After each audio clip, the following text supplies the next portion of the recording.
नमस्कार, मैं हूं वरुण सखाजी। आपको पहले बता चुका हूं समीकरण महासमुंद, कोरबा और बस्तर के। अब मैं बता रहा हूं सीधी और जमीनी बात राजनांदगांव की। इस सीरीज में हम आपको दिखा रहे हैं एक एक पॉइंट पर कसते हुए ऐसा विश्लेषण जो आपके सामने सीट की तस्वीर साफ कर देता है। तो चलिए आज हम सभी पैमानों पर कसेंगे राजनांदगांव सीट को। सबसे पहले पैमाना प्रत्याशी का, कौन किस पर भारी। भाजपा ने अपने मौजूदा सांसद संतोष पांडे को रिपीट किया है। यह क्षेत्र पूर्व मुख्यमंत्री डॉक्टर रमन सिंह के प्रभाव वाला इलाका है। कांग्रेस ने पूर्व मुख्यमंत्री भूपेश बघेल को आगे किया है। प्रत्याशी स्तर पर देखेंगे तो बघेल पांडे पर भारी हैं। पांडे 2019 में चुने गए सांसद हैं।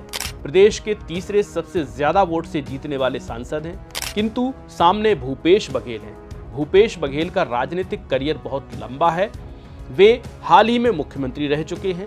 बतौर प्रदेश अध्यक्ष बघेल ने दमदार पारी खेली थी।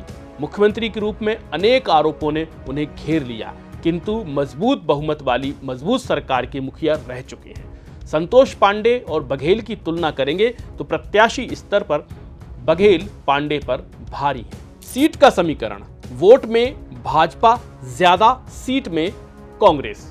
वर्तमान में 2023 के विधानसभा चुनावों में भाजपा को वोट तो ज्यादा मिले, लेकिन सीटें कांग्रेस के पास ज्यादा हैं। भाजपा के 3 विधायक हैं, कांग्रेस के 5 विधायक राजनांदगांव लोकसभा में आते हैं। कांग्रेस के विधायक कम मार्जिन से जीते, भाजपा के लोग ह्यूज मार्जिन के साथ जीते हैं। इनमें एक पूर्व मुख्यमंत्री डॉक्टर रमन सिंह की सीट है, तो दूसरी वर्तमान सरकार में उप मुख्यमंत्री विजय शर्मा की कवर्धा सीट है। तीसरी सीट नवोदित संभावना युक्त महिला नेता भावना बोहरा की सीट है। भावना पहली बार जीती हैं, लेकिन कंसोल विजय पाई है। विजय शर्मा और डॉक्टर रमन सिंह का मार्जिन बहुत बड़ा रहा है। इस लिहाज से देखेंगे तो सीट फिलहाल भाजपा के फेवर में झुकी दिख रही है। इसका इतिहास भी यही कह रहा है। डॉक्टर रमन सिंह के प्रभाव और आभा मंडल से यह सीट भाजपा के पाले में जा सकती है। कौन भारी, किसकी बारी। स्वाभाविक सी बात है, एक पूर्व मुख्यमंत्री है, दूसरा सिटिंग एमपी।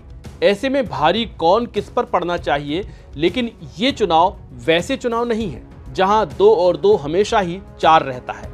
इन चुनावों में बहुत सारे फैक्टर्स काम करते हैं। इनमें सबसे बड़ा फैक्टर प्रत्याशी और मोदी की महिमा का है।